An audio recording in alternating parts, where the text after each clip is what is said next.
Arigitani aria ni arimu a ũrigitani university-inĩ ya Nairobi rĩu maugĩte mũrũgamĩrĩri wa university ĩyo Professor Stephen Kiama nĩ agĩte kũhingia kĩhoto kĩao gĩa kũmarĩha njoherera ciao cia ũrutani kwa ihinda rĩa makĩria ma mĩeri 3.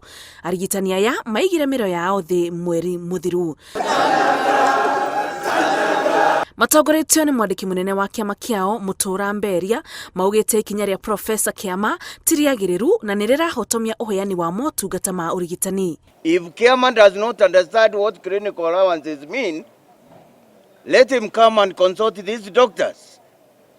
Let him stop consulting quacks from this institution. It's a government institution.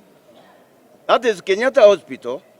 But none of them is qualified to actually supervise a trained doctor of the magnitude behind me. Oho, Mũtũra augĩte kwaga kũrĩhwo marĩhi mao nĩguo gũcerithĩria arutwo kũrĩkia mathomo mao kuona hĩndĩ ĩno magomete gũtirĩ mathomo marathiĩ na mbere. If he continues disobeying students, we shall march there. And I think you are strong enough to break that gate. Yes. We will break the gate and get it out of the office. We shall occupy that office. Some of us even lost our lives for this money to be paid. For the subnormal head of the university who fought his way to get into office to come and try to disorganize the operations at the College of Health Sciences, it cannot be allowed. If you want war with us, Kiama, if you want war with the doctors, then nothing stops us from starting a war across the country with all the doctors. We know that CBAs are not being implemented across the counties. We know that doctors are frustrated as we speak.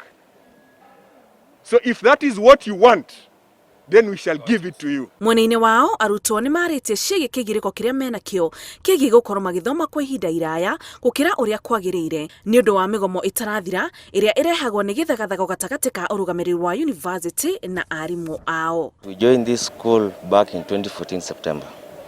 We were scheduled to graduate as early as May 2019 last year. But this was in vain due to the